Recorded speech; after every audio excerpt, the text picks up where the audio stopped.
പ്രേക്ഷകരെ മുൾമുനയിൽ നിർത്തിയ ക്രൈം ത്രില്ലറിന്റെ ക്ലൈമാക്സ് ആയിരുന്നു ഇന്ന്.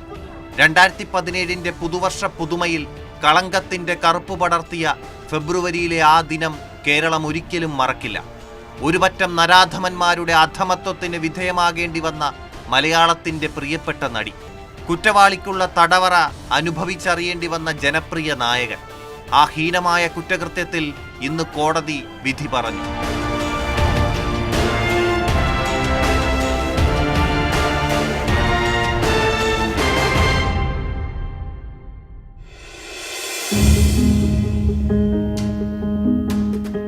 കാത്തിരിപ്പിന്റെ 8 വർഷമാണ് കടന്നുപോയത്.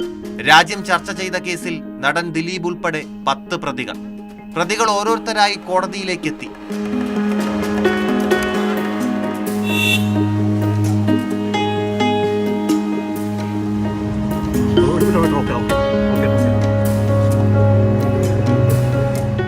മാധ്യമങ്ങൾ ആരോടും ഒരക്ഷരം മിണ്ടാതെ ദിലീപും എത്തി.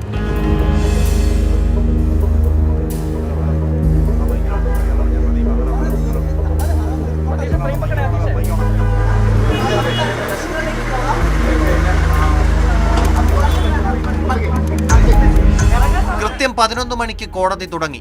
ആദ്യ കേസായി വിളിച്ചു. നടിയെ ആക്രമിച്ച കേസിലെ 1 മുതൽ 6 വരെയുള്ള പ്രതികൾ കുറ്റക്കാരെന്ന് എറണാകുളം സെഷൻസ് കോടതി വിധിച്ചു. 1 മുതൽ 6 വരെ പ്രതികൾ കുറ്റക്കാരാണ് എന്ന വിധി ഇതിനോടകം തന്നെ വന്നിരിക്കുന്നു. വളരെ പ്രധാനപ്പെട്ട വിധി. Pulsar Suni, Martin Antony, B Manikandan, V P Vijeesh, H Saleem, Chathankari Pradeep, ആദ്യത്തെ 6 പേർ കുറ്റക്കാരാണ് എന്നാണ് കോടതി വിധിച്ചിരിക്കുന്നത്. പൾസർ സുനി, നടിയെ ഹീനമായി ആക്രമിച്ച ക്രിമിനലായ പൾസർ സുനി കുറ്റക്കാരനാണെന്ന് കാണുന്നു. ദിലീപ് കുറ്റക്കാരനല്ല എന്ന നിർണായകമായ വിധി ഈ കേസിലെ ദിലീപിനെ കുറ്റവിമുക്തനാക്കിയിരിക്കുന്നു. ഈ കേസിൽ വളരെ നിർണായകമായ വിധി വന്നിരിക്കുന്നു. 8ാം പ്രതി ദിലീപ് കുറ്റക്കാരനല്ല. 8ാം പ്രതി ദിലീപിനെ കോടതി വെറുതെ വിട്ടിരിക്കുകയാണ്. 7 മുതൽ 10 വരെയുള്ള മറ്റു പ്രതികളെ കോടതി വെറുതെ വിട്ടു. പ്രതിക്കൂട്ടിൽ ആശ്വാസത്തോടെ ദിലീപ് നിന്നു. റിയ ഈ വിധി പ്രസ്താവിക്കുമ്പോൾ റിയ കോടതി മുറിക്കുള്ളിലുണ്ടായിരുന്നു. റിയ, കോടതി മുറിക്കുള്ളിൽ ദിലീപിന്റെ ഭാവഭേദങ്ങൾ എങ്ങനെയായിരുന്നു, എന്തായിരുന്നു? കോടതി മുറിക്കകത്ത് ദിലീപ് നിരപരാധിയാണ്, 8ാം പ്രതി നിരപരാധിയാണ് എന്ന് ജഡ്ജി പറഞ്ഞപ്പോൾ വളരെ ആശ്വാസത്തോടെ കൈകൂപ്പിക്കൊണ്ടാണ് ദിലീപ് നിന്നത്. അത് ആ ഒരു ആശ്വാസം ദിലീപിൻ്റെ ഒപ്പം ഉണ്ടായിരുന്ന അഭിഭാഷകരുടെ മുഖത്ത്, ജൂനിയർ അഭിഭാഷകരുടെ മുഖത്തൊക്കെ ഉണ്ടായിരുന്നവർ കോടതി ആയതുകൊണ്ട് അത് അടക്കി വെച്ചു, വാക്കുകളിൽ പറഞ്ഞില്ല എന്നതേ ഉള്ളൂ. പിന്നീട് കോടതിക്ക് പുറത്തേക്ക് ദിലീപ് ഇറങ്ങിയപ്പോൾ മുതൽ അഭിഭാഷകർ അടക്കമുള്ളവർ, ദിലീപിൻ്റെ ഏതാനും ചില അടുത്ത സുഹൃത്തുക്കൾ ചേർന്നാണ് ദിലീപിനെ കോടതിയുടെ പുറത്തേക്ക് കൊണ്ടുവന്നത്. പിന്നീടുള്ള ദൃശ്യങ്ങൾ നമ്മൾ കണ്ടതാണ്.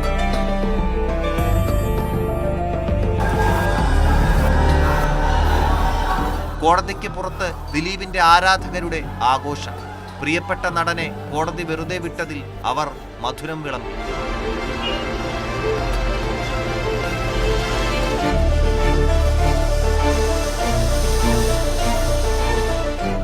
പൂർണ്ണമായിട്ടും നമുക്ക് നീതിന്യായ വ്യവസ്ഥയിൽ വിശ്വാസമുണ്ടായിരുന്നു.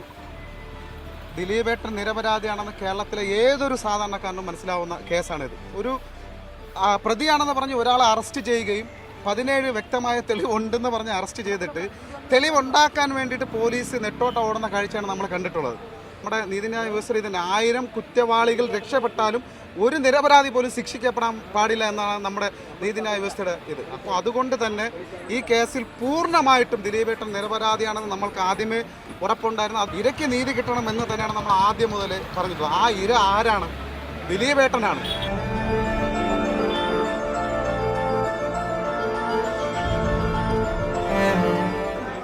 ദിലീപിന് ഒന്നും വരുത്തരേ എന്നുള്ള പ്രാർത്ഥന മാത്രമേ ഉണ്ടായിരുന്നുള്ളൂ. ദിലീപ് നിരപരാധിയാണ്. ഞങ്ങളൊക്കെ ജൂനിയർ ആർട്ടിസ്റ്റുകളാണ്. പക്ഷേ ദിലീപ് നല്ല രീതിയിൽ തിരിച്ചു വരണമെന്നുള്ള പ്രാർത്ഥനയായിരുന്നു. ഞാൻ 2 ദിവസമായിട്ട് ഉറങ്ങിയിട്ടില്ല. മോനെ കാവ്യ ഉറങ്ങിയിട്ടുണ്ടാവും, പക്ഷെ ഞാൻ ഉറങ്ങിയിട്ടില്ല. അത്രയും ഒരു ഇഷ്ടപ്പെട്ടൊരു നടനം. ഞങ്ങൾ ദിലീപിന്റെ കൂടെയാണ്.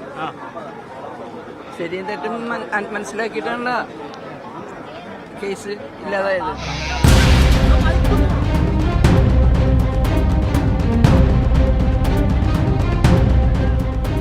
കോടതി നടപടികൾ പൂർത്തിയാക്കി ദിലീപ് കൈകൂപ്പി.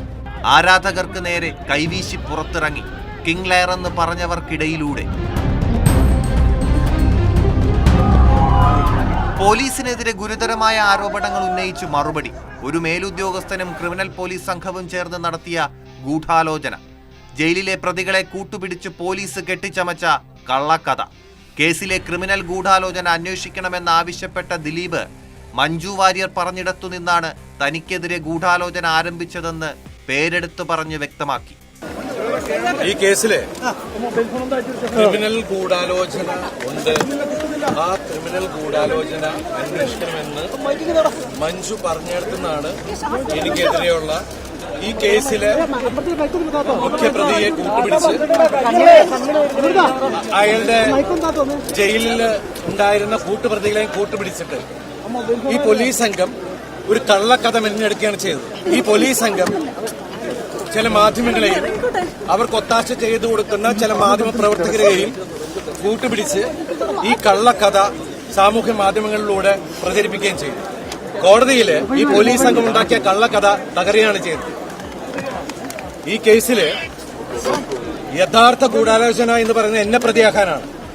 സമൂഹത്തില് എന്റെ കരിയർ, എന്റെ ഇമേജ്, എന്റെ ജീവിതം നശിപ്പിക്കാൻ വേണ്ടി ചെയ്തതാണ്. എന്റെ കൂടെ നിന്ന എല്ലാ കുടുംബാംഗങ്ങളോടും, എന്റെ സുഹൃത്തുക്കളും അവരുടെ കുടുംബങ്ങളോടും, അതുപോലെ എനിക്ക് വേണ്ടി കാണാത്ത കേൾക്കാത്ത ആളുകൾ ഒരുപാട് പേര്, കോടിക്കണക്കിന് ആൾക്കാരെ എനിക്ക് വേണ്ടി പ്രാർത്ഥിച്ചിട്ടുണ്ട്. അവരോടൊക്കെ ഞാൻ ആത്മാർത്ഥമായിട്ടുള്ള നന്ദി പറയുകയാണ്. മേഖലയിൽ പ്രവർത്തിക്കുന്ന എല്ലാവരും തന്നെ നിനക്കൊപ്പമുണ്ട് സഹോദരി. ഇനി ആ ഓർമ്മപ്പെടുത്തലാണ്. നടിയെ ആക്രമിച്ച സംഭവത്തിന്റെ അടുത്ത ദിവസം കൊച്ചിയിലെ അന്നത്തെ സന്ധ്യയിൽ ദർബാർ ഹാൾ ഗ്രൗണ്ടിൽ സിനിമാ മേഖലയിലുള്ളവർ ഒത്തുകൂടി. ഒരുപാട് പേർ സംസാരിച്ചു, വികാരം കൊണ്ടു, രോഷം പ്രകടിപ്പിച്ചു. ഒരാൾ മാത്രം ഉള്ളിൽ തിളയ്ക്കുന്ന ക്ഷോഭത്തിൽ ഉറച്ച ശബ്ദത്തിൽ പറഞ്ഞ വാക്കുകൾ വേറിട്ടു നിന്നു. ഇവിടെ ഇരിക്കുന്ന പലരെയും, ഞാനടക്കമുള്ള പലരെയും പല അർദ്ധരാത്രികളിലും പല അസമയങ്ങളിലും ഞങ്ങളുടെ വീടുകളിൽ സുരക്ഷിതരായി കൊണ്ടാക്കിയിട്ടുള്ള ഡ്രൈവർമാരുണ്ട്. അപ്പോൾ അതുകൊണ്ട് എല്ലാ സഹപ്രവർത്തകരെയും അങ്ങനെ കുറ്റം പറഞ്ഞിട്ട് കാര്യമില്ല. പക്ഷേ ഇതിന് പിന്നിൽ നടന്നിരിക്കുന്നത് ഒരു ക്രിമിനൽ ഗൂഢാലോചനയാണ്. ഈ ഒരു ഗൂഢാലോചനയ്ക്ക് പിന്നിൽ പ്രവർത്തിച്ചവരെ നിയമത്തിന് മുന്നിൽ കൊണ്ടുവരാൻ ഉള്ള പ്രവർത്തനങ്ങൾക്കെല്ലാം അങ്ങേയറ്റം പൂർണ്ണമായ പിന്തുണ നൽകുക എന്നതാണ് നമുക്കിവിടെ ചെയ്യാൻ സാധിക്കുക. അത് മാത്രമല്ല, ഒരു സ്ത്രീക്ക് വീടിന് അകത്തും പുറത്തും അവൾ പുരുഷന് നൽകുന്ന ബഹുമാനം അതേ അളവിൽ തിരിച്ചു കിട്ടാനുള്ള അർഹത ഒരു സ്ത്രീക്കുണ്ട്. ആ ഒരു സന്ദേശമാണ് ഞാനിവിടെ എല്ലാവരെയും അറിയിക്കാൻ ആഗ്രഹിക്കുന്നത്. ദിലീപ് കോടതിയിൽ നിന്ന് മടങ്ങി. കുറ്റക്കാരെന്ന് വിധിച്ച പ്രതികൾ ജയിലിലേക്കും. ഒരു വിവേകത്തോടെയും ഒരു കോമൺ സെൻസോടുകൂടിയും ചിന്തിക്കുമ്പോൾ ഏത് കഞ്ഞി കുടിക്കുന്ന മക്കൾക്ക് മനസ്സിലാവുന്ന ഒരു സത്യമാണ് ആരാണ് ഇതിൻ്റെ അകത്ത് മാസ്റ്റർ ബ്രെയിൻ, അതിന്റെ പിന്നിലുണ്ടായ ഫാക്ട് എന്തായിരുന്നു എന്നുള്ളതും എല്ലാവർക്കും അറിയാവുന്ന കാര്യങ്ങളാണ് അല്ലേ. അപ്പൊ വിധി നീതിയുക്തമല്ല. അതിജീവിതയ്ക്ക് നീതി ആവശ്യമുള്ള അതിജീവിത തന്നെയാണ്. അവർ നുണ പറഞ്ഞിട്ടല്ല ഒരാളെ ഇല്ലീഗലായിട്ട് അവര് അലിഗേഷൻ ആയിരുന്നില്ല, ഇത് ഫാക്റ്റ് ആയിരുന്നു. ഇത് ഫാക്റ്റ് ആയിരുന്നു, ഇത് സത്യമായിരുന്നു, നഗ്ന സത്യമായിരുന്നു. പൾസർ സുനി എന്ന സുനിൽ NS ആണ് നടിയെ ആക്രമിച്ച കേസിലെ ഒന്നാം പ്രതി. കൊച്ചിയിൽ നിന്ന് മാറി പെരുമ്പാവൂരിലെ ഒരു മലയോര പ്രദേശത്തായിരുന്നു പൾസർ സുനിയുടെ വീട്. ചില്ലറ മോഷണങ്ങളും കൊട്ടേഷൻ പ്രവർത്തനങ്ങളുമായി പിന്നെ കൊച്ചിയിലേക്ക് ചേക്കേറി. സിനിമാക്കാരുമായി നല്ല ബന്ധം, അവരുടെ ഇഷ്ട ഡ്രൈവർ. പൾസർ ബൈക്കുകൾ സ്ഥിരമായി മോഷ്ടിച്ചതിനാൽ പേര് പൾസർ സുനിയായി. നടിയെ ബലാത്സംഗം ചെയ്ത് ദൃശ്യങ്ങൾ പകർത്തിയത് പൾസർ സുനിയാണ്. രണ്ടാം പ്രതി മാർട്ടിൻ ആന്റണി. നടിയെ കൊച്ചിയിലെത്തിക്കാൻ നിയോഗിച്ച വണ്ടിയുടെ ഡ്രൈവിംഗ് സീറ്റിൽ മാർട്ടിനായിരുന്നു. നടിയുടെ നീക്കങ്ങൾ നിരീക്ഷിച്ച് സഞ്ചാരപാതയടക്കം കൃത്യമായി മൊബൈലിലൂടെ കൂട്ടാളികളെ അറിയിച്ച ഒറ്റുകാരൻ മാർട്ടിനാണ്. തമ്മനം മണി എന്ന B മണികണ്ഠൻ കേസിലെ മൂന്നാം പ്രതി. നടിയെ കാറിൽ പൾസർ സുനി ആക്രമിക്കുമ്പോൾ വാഹനമോടിക്കുന്നത് മണികണ്ഠനാണ്. VP വിജീഷ് നാലാം പ്രതി, കൊട്ടേഷൻ ഗുണ്ടയാണ്. നടിയെ ആക്രമിച്ച ശേഷം കടന്നുകളഞ്ഞ വിജീഷ് പൾസർ സുനിക്കൊപ്പം ഒരുമിച്ചാണ് കോടതിയിൽ കീഴടങ്ങാനെത്തിയത്. വടിവാൽ സലീം എന്ന H സലീം കേസിലെ അഞ്ചാം പ്രതിയാണ്. ആലപ്പുഴ സ്വദേശിയായ സലീം കൊട്ടേഷൻ ഗുണ്ടയാണ്. പ്രദീപാണ് കേസിലെ ആറാം പ്രതി. പ്രതികൾ സഞ്ചരിച്ച ടെമ്പോ ട്രാവലറിൽ സലീമും പ്രദീപുമാണ് ഇടയ്ക്ക് വന്ന് കയറിയത്.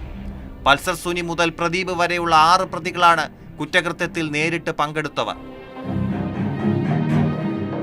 7-ാം പ്രതി ചാർലി തോമസ്, 8-ാം പ്രതി P ഗോപാലകൃഷ്ണൻ എന്ന നടൻ ദിലീപ്, 9-ാം പ്രതി മേസ്തിരി സനൽ എന്ന സനിൽകുമാർ, G ശരത്ത് എന്നിവരെയാണ് കോടതി വെറുതെ വിട്ടത്. സിനിമയുമായി ബന്ധപ്പെട്ട് ചർച്ച ചെയ്യപ്പെട്ട വിഷയമാണ്. എന്നും അതിജീവിതയോടൊപ്പമാണ് സർക്കാർ. ആര് കുറ്റം ചെയ്താലും അത് എത്ര ഉന്നതനാണ്, പ്രത്യേകിച്ച് കേരളത്തിന്റെ മുഖ്യമന്ത്രി വളരെ വ്യക്തമായി തന്നെ പറഞ്ഞിട്ടുണ്ട്, ഒരിക്കലും ഇത്തരം സംഭവങ്ങൾ ആവർത്തിക്കാൻ പാടില്ല. അത്തരം സംഭവങ്ങൾ ആവർത്തിക്കാതിരിക്കാനുള്ള കർശനമായ നിയമ നടപടികളാണ് സർക്കാർ സ്വീകരിക്കുന്നത്.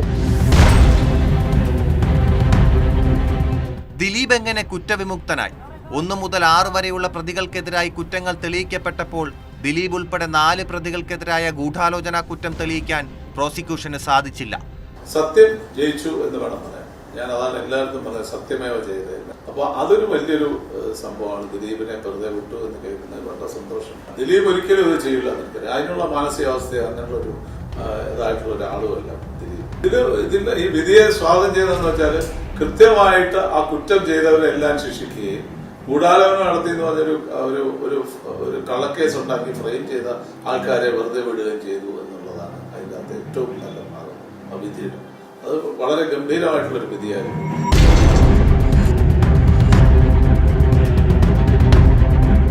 കൃത്യത്തിൽ നേരിട്ട് പങ്കെടുത്തില്ലെങ്കിലും കേസിന്റെ മുഖ്യ സൂത്രധാരൻ എന്ന നിലയിലായിരുന്നു ദിലീപിനെതിരെയും ബലാത്സംഗ കുറ്റം ചുമത്തിയത്. ദിലീപിനെതിരായി നിരവധി തെളിവുകൾ പ്രോസിക്യൂഷൻ ഹാജരാക്കിയെങ്കിലും ഇതൊന്നും 8ാം പ്രതിയുടെ പങ്ക് തെളിയിക്കുന്നതിലേക്ക് നയിക്കുന്നില്ലെന്നായിരുന്നു കോടതിയുടെ കണ്ടെത്തൽ. നടി ആക്രമിച്ച കേസിലെ കോടതി വിധി ഒരു തൃപ്തികരമല്ല. പ്രോസിക്യൂഷൻ ആ കേസ് പൂർണ്ണാർത്ഥത്തിൽ കോടതിയിൽ സമർത്ഥിച്ച് വാദിച്ച് തെളിയിക്കുന്നതിൽ പരാജയപ്പെട്ടിരിക്കുന്നു. ഗൂഢാലോചന ഭാഗം തെളിയിക്കാൻ കഴിഞ്ഞിട്ടില്ല. ഇത് പോലീസ് അന്വേഷണ വിഭാഗത്തിൻ്റെയും കേസ് നടത്തിപ്പിൽ പ്രോസിക്യൂഷൻ്റെയും ഗൗരവമേറിയ ഒരു പരാജയമായിട്ട് തന്നെയാണ് വിലയിരുത്തുന്നത്. അതിജീവിതയുടെ പോരാട്ടത്തിൽ എന്നും സർക്കാർ അവരോടൊപ്പം തന്നെ ആയിരുന്നു. എല്ലാ പിന്തുണയും അവർക്ക് നൽകിയിരുന്നു. ഇനിയും അതിജീവിതയ്ക്ക് എല്ലാവിധ പിന്തുണയും ഗവൺമെൻറ് നൽകും. ബഹുമാനപ്പെട്ട മുഖ്യമന്ത്രി അതീവ ഗൗരവത്തോടു കൂടിയാണ് ഈ വിഷയത്തെ കണ്ടിരുന്നത്. അദ്ദേഹം ഈ കാര്യത്തിൽ വളരെ ശക്തമായി തന്നെ ഇടപെട്ടിരുന്നു. ഒരു വശത്ത് നിൽക്കുന്നത് വലിയ സംവിധാനവും അതിനൊത്ത സീനിയർ അഭിഭാഷകനും. പ്രോസിക്യൂഷൻ ദുർബലമായപ്പോൾ സംശയത്തിന്റെ എല്ലാ ആനുകൂല്യങ്ങളും വാങ്ങിച്ചെടുത്ത് ദിലീപിനെ ഡിഫൻസ് രക്ഷപ്പെടുത്തുകയായിരുന്നുവെന്ന വാദവും ഉയരുന്നുണ്ട്. കോൺസ്പിറസി തെളിയിക്കാനുള്ള തെളിവുകൾ ഉണ്ടായിരുന്നു അന്വേഷണം തുടങ്ങിയിരുന്ന സമയത്തും ആദ്യ പോലീസിൻ്റെ അടുത്ത് മൊഴികൾ വന്ന സമയത്ത്. പിന്നീട് നമ്മൾ തന്നെ കണ്ടതാണ് എങ്ങനെയെല്ലാം കോൺസ്പിറസി തെളിയിക്കാൻ നിന്നിരുന്ന നമ്മുടെ വിറ്റ്നസ്സുകൾ മുഴുവനും മലക്കം മറിഞ്ഞതും, അതുപോലെ തന്നെ കോൺസ്പിറസി പ്രൂവ് ചെയ്യുന്ന ഡിജിറ്റൽ തെളിവുകൾ മുഴുവനും, അതായത് ഫോൺ അടക്കമുള്ള എല്ലാ സംഗതികളെയും അത് കൊണ്ടുപോയി ഇറേസ് ചെയ്ത് കളഞ്ഞതൊക്കെ. അതിനുവേണ്ടി സിസ്റ്റം എത്രത്തോളം നന്നായി തന്നെ ഡിഫൻസ് സിസ്റ്റം വർക്ക് ചെയ്തു നമ്മൾ കണ്ടു കഴിഞ്ഞ കാര്യമാണ്. അപ്പോൾ കേരളത്തിലെ, നിങ്ങൾ ആരെയും അണ്ടർ എസ്റ്റിമേറ്റ് ചെയ്യേണ്ട, കേരളത്തിലെ ഡിഫൻസ് ലോയേഴ്സ് അല്ലെങ്കിൽ ഡിഫൻസ് സിസ്റ്റം വളരെ പക്കയാണ്. പക്ഷേ നമ്മുടെ പ്രോസിക്യൂഷന് അതിനുള്ള യാതൊരുവിധ സംവിധാനവും ഇല്ല. അതിൻ്റെ ഏറ്റവും വലിയ തെളിവാണിത്. ഈ കേസിൽ അതിജീവിത അനുഭവിച്ച നിസ്സഹായ അവസ്ഥ, കോടതിയിൽ വന്നു കഴിഞ്ഞിട്ടുള്ള നിസ്സഹായ അവസ്ഥ വളരെ അധികം നമ്മളെയൊക്കെ വേദനിപ്പിച്ചിട്ടുള്ള കാര്യമാണ്.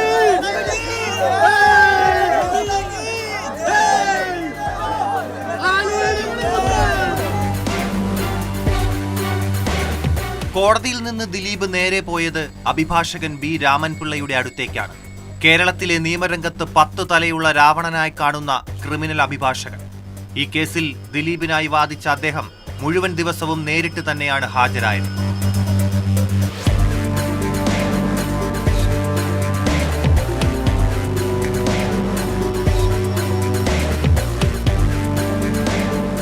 ദിലീപിനെ പ്രതിയാക്കുന്നതിന് മാത്രമായിട്ട് ഒരു സീനിയർ ഉദ്യോഗസ്ഥ ആ ടീമിലെ ഏറ്റവും ജൂനിയറായിട്ട് വലിയ ഉദ്യോഗസ്ഥനെ അന്വേഷണം ഏൽപ്പിച്ചു.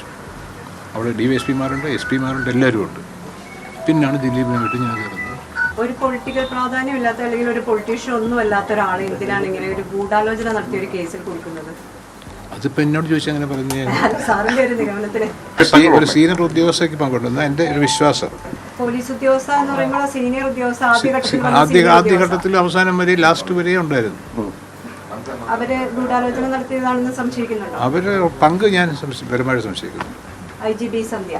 അതുകൊണ്ടാണ് ചോദിക്കുന്നത്, താങ്കളുടെ കക്ഷിക്ക് വേണ്ടി പോരാട്ടം നടത്തുന്നു. അത് ജഡ്ജിമെന്റ് കണ്ടു പറയും.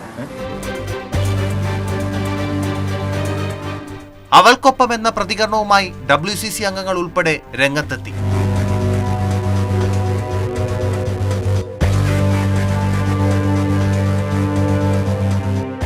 അതിൽ വലിയ നിരാശയുണ്ട്.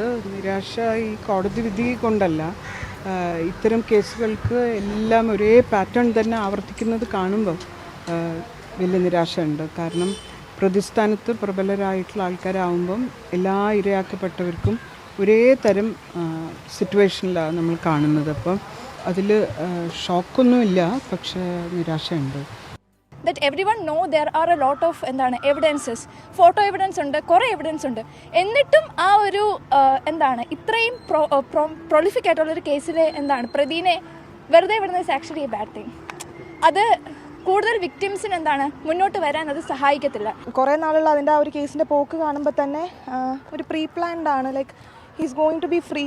ഓൾറെഡി നമുക്ക് എല്ലാവർക്കും അറിയാം ഇത് സത്യം എന്താണെന്ന് ഒരുവിധം എല്ലാവർക്കും അറിയാമെങ്കിലും ഇനി കുറേ പേര് ലൈക്ക് കുറ്റം ചെയ്യാതെ ഒരുപാട് ഇയാളെ ബുദ്ധിമുട്ടിച്ചു എന്നുള്ള ആ ഒരു ടോക്ക്, പിന്നെ ജനപ്രിയ നായകൻ തിരിച്ചു വരുന്നു, അങ്ങനത്തെ ഒരു സംസാരമൊക്കെ വരും. ഭയങ്കര ഷോക്കിംഗ് ഒന്നുമല്ല, ബിക്കോസ് ഒരു കേസും നമ്മളങ്ങനെ വിചാരിക്കുന്ന ഒരു എക്സ്പെക്ട് ചെയ്യുന്ന അല്ലെങ്കിൽ ആഗ്രഹിക്കുന്ന നീതിയൊന്നും അങ്ങനെ ഇവിടെ എല്ലാവർക്കും ഒന്നും കിട്ടാറില്ല. വിധിക്കെതിരെ പ്രോസിക്യൂഷൻ ഹൈക്കോടതിയിലേക്ക് പോകുകയാണ്. വിധി അന്തിമമല്ലെന്നും മേൽക്കോടതികൾ ഉണ്ടെന്നും ഓർമ്മപ്പെടുത്തുകയാണ് കേസന്വേഷണത്തിന് മേൽനോട്ടം വഹിച്ചവർ. തീർച്ചയായിട്ടും ഇത് അന്തിമ വിധിയല്ല, മേൽക്കോടതികൾ ഉണ്ട്. എന്താണ് സംഭവിക്കുന്നത് എന്ന് നമുക്ക് നോക്കാം. ഇൻവെസ്റ്റിഗേഷൻ ടീം വളരെയധികം നല്ല ജോലിയാണ് ചെയ്തത്. തീർച്ചയായിട്ടും അവർ അഭിനന്ദനം അർഹിക്കുന്നുണ്ട്. മാറി മാറി വന്ന 3 പ്രോസിക്യൂട്ടേഴ്സും നല്ല രീതിയിൽ ജോലി ചെയ്തിട്ടുണ്ട്. ഈ ഒരു കേസിലൂടെ കേരളത്തിലെ സിനിമാ മേഖല ഇതിലൊക്കെ ഒരുപാട് പോസിറ്റീവായ മാറ്റങ്ങൾ വന്നു എന്നാണ് ഞാൻ വിശ്വസിക്കുന്നത്. തീർച്ചയായിട്ടും അന്തിമ വിധി വരെ വിക്ടിമിനൊപ്പം ഇൻവെസ്റ്റിഗേഷൻ ടീമും പ്രോസിക്യൂഷനും ഉണ്ടാവും, മുന്നോട്ട് പോവുക തന്നെ ചെയ്യും. ഒരുപാട് വെല്ലുവിളികൾ ഈ ട്രയലിൽ നേരിട്ടിട്ടുണ്ട്. വിചാരണ കോടതി വിധിക്കെതിരെ അപ്പീൽ പോകാനാണ് സർക്കാർ തീരുമാനം. പിന്നെ പ്രതികൾക്ക് ജാമ്യം കിട്ടാതിരിക്കുന്നതിനുള്ള ഏറ്റവും ശക്തമായിട്ടുള്ള നിലപാടാണ് പ്രഗത്ഭരായ അഭിഭാഷകരെ ഉപയോഗിച്ച് എപ്പോഴും സർക്കാർ നടത്തിയത്. ഹൈക്കോടതിയിൽ DGPമാർ കഴിഞ്ഞ സർക്കാരിൻ്റെ സമയത്ത് DGPയും ഈ സർക്കാരിൻ്റെ സമയത്ത് DGPയും തുടർച്ചയായി ഹാജരായിരുന്നു. അതുപോലെ തന്നെ സുപ്രീം കോടതിയിലും മുതിർന്ന അഭിഭാഷകരുൾപ്പെടെ സീനിയർ അഡ്വക്കേറ്റ്സ് ഉൾപ്പെടെ ചുമതലപ്പെടുത്തിയിട്ടാണ് കേസ് നടത്തിയത്. എന്നാൽ അതിൽ നിന്ന് വ്യത്യസ്തമായിട്ടുള്ള ഒരു വിധിയാണ് ഇപ്പോൾ വന്നിട്ടുള്ളത്. കുറ്റം തെളിയിക്കപ്പെട്ടു, അത് പ്രധാനപ്പെട്ടത് തന്നെ. എന്നാൽ ഗൂഢാലോചനയെ സംബന്ധിച്ചുള്ള കാര്യത്തിൽ അതുകൊണ്ട് തന്നെ മുഖ്യമന്ത്രിയുമായി സംസാരിച്ചിരുന്നു. അപ്പീൽ പോകണം എന്നാണ് സർക്കാർ ഇപ്പോൾ തീരുമാനിച്ചിട്ടുള്ളത്. പോലീസ് ഉദ്യോഗസ്ഥന്മാരും പ്രത്യേകിച്ച് അന്വേഷണ വിഭാഗവും സർവതന്ത്ര സ്വതന്ത്ര, ആരും അതിൽ ഇടപെടാറില്ല. അങ്ങനെയുള്ള ഒരു സാഹചര്യത്തിൽ ക്രിമിനലുകൾക്ക് വിധേയമായിട്ടാണ് അന്വേഷണം നടന്നത് എന്ന് പ്രിയപ്പെട്ട എൻ്റെ കൂടി നല്ലൊരു സുഹൃത്താണ് അയാൾ ദിലീപ്.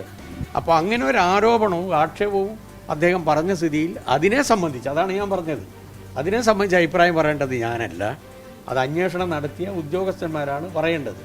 പക്ഷേ കേരളത്തിലെ പോലീസിനെ സംബന്ധിച്ചിടത്തോളം അങ്ങനെ ഒരു ക്രിമിനലുകൾക്ക് വിധേയമായി അന്വേഷണം നടത്തുന്ന സംവിധാനമാണ് കേരളത്തിലെ ഇടതുപക്ഷ ജനാധിപത്യ മുന്നണിക്കോ ആഭ്യന്തര വകുപ്പിനോ പോലീസ് ഉദ്യോഗസ്ഥന്മാർക്കോ ഉള്ളത് എന്ന വാദത്തോട് യോജിക്കാൻ സാധിക്കില്ല. കേസിൽ കുറ്റവിമുക്തനാക്കപ്പെട്ടതോടെ പഴയ പ്രഭാവത്തോടെ സിനിമയിലേക്ക് തിരികെ എത്താൻ ദിലീപിനാകുമോ എന്നാണ് ഇനി എല്ലാവരും ഉറ്റുനോക്കുന്നത്. വിധിക്ക് പിന്നാലെ സിനിമാ മേഖലയിൽ നിന്ന് സംഘടനകളും വ്യക്തികളും ദിലീപിന് പിന്തുണയുമായി രംഗത്തെത്തുകയാണ്. 8 വർഷം മുമ്പ് ദിലീപ് അറസ്റ്റിലാവുമ്പോൾ 2 മണിക്കൂറിനുള്ളിൽ ദിലീപിനെ സംഘടനയിൽ നിന്ന് സസ്പെൻഡ് ചെയ്ത ഒരേ ഒരു സംഘടന ഫെഫ്കയാണ്. ഇന്ന് വിധിയിലൂടെ അദ്ദേഹം കുറ്റവിമുക്തനായി. അദ്ദേഹത്തിൻ്റെ അംഗത്വത്തെ സംബന്ധിച്ചിട്ടുള്ള തുടർ നടപടികൾ എന്തായിരിക്കണമെന്ന് നമ്മൾ ഡയറക്ടേഴ്സ് യൂണിയനോട് ആലോചിക്കാൻ ആവശ്യപ്പെടുന്നുണ്ട്. കോടതി ഒരു വിധി പറഞ്ഞു കഴിഞ്ഞാൽ ആ വിധി നമ്മൾ അംഗീകരിക്കുക എന്നുള്ളതല്ലാതെ അതിൽ നമ്മൾ അമിതാഹ്ലാദം കൊള്ളുകയോ അതിനോട് പ്രതിഷേധിക്കുകയോ ചെയ്യുന്നത് നല്ല കാര്യമാണെന്ന് എനിക്ക് തോന്നുന്നില്ല. വ്യക്തിപരമായിട്ടാണെങ്കിൽ എനിക്കതൊരു സന്തോഷം തരുന്ന വാർത്ത തന്നെയാണ്. കാരണം ദിലീപേട്ടനെ പോലൊരാൾ അന്നും ഇന്നും ഞാൻ അത് തന്നെ പറയുന്നത്. അദ്ദേഹം അങ്ങനെ തെറ്റ് ചെയ്തെന്ന് ഞാൻ ഒരിക്കലും വിശ്വസിക്കുന്നില്ല. സന്തോഷമുണ്ട്. അങ്ങനെ പറയുന്നില്ല. അതായത് രണ്ടുപേരും നമ്മുടെ കൊളീഗ്സ് ആണ്, നമ്മുടെ ഫ്രണ്ട്സ് ആണ്. പക്ഷെ ഇദ്ദേഹം അത് ചെയ്യില്ല എന്നൊരു വിശ്വാസമാണ് എനിക്ക് അന്നും ഇന്നും. എന്ന് വെച്ചിട്ട് ഞാൻ നടിക്കൊപ്പം അല്ല എന്നല്ല അതിൻ്റെ അർത്ഥം. മനസ്സിലായില്ലേ? ഇപ്പം നമ്മൾ വിധിക്കുന്നത് പോലെ അല്ലല്ലോ, ഇത് കോടതി തീരുമാനിച്ചിട്ടുള്ള ഒരു കാര്യമല്ലേ. അതിനെ നമ്മൾ റെസ്പെക്റ്റ് ചെയ്യണം. കോടതി വിധിയെ അംഗീകരിക്കുന്നു. നമ്മൾ എന്തായിരുന്നു വിചാരിച്ചത് അത് തന്നെ വന്നതിൽ നമുക്ക് സന്തോഷമുണ്ട്. കുറ്റക്കാരായ 6 പ്രതികൾക്ക് ശിക്ഷ കൂടി വിധിക്കുന്നതോടെ ഈ കഥയുടെ ക്ലൈമാക്സും പൂർത്തിയാകും. പക്ഷേ ഈ കഥയ്ക്ക് ഇനിയൊരു ടൈലൻഡ് കൂടിയുണ്ട്. ജുഡീഷ്യറി വിധിയെ ചോദ്യം ചെയ്ത് അപ്പീൽ പോകാൻ സർക്കാർ തീരുമാനമെടുത്തു കഴിഞ്ഞു. അതിജീവിതയ്ക്കൊപ്പമെന്ന് ഉറപ്പിച്ച തീരുമാനം. ഒപ്പം ക്രിമിനൽ ഗൂഢാലോചന ഉന്നയിച്ച് ദിലീപ് വിരൽ ചൂണ്ടിയിട്ട് പോകുന്നതും വരാൻ പോകുന്ന മറ്റൊരു കഥയുടെ തുടക്കമാകും. ഇരയ്ക്ക് നീതി കിട്ടിയോ എന്ന ചോദ്യം ഇവിടെ അവശേഷിക്കുകയാണ്.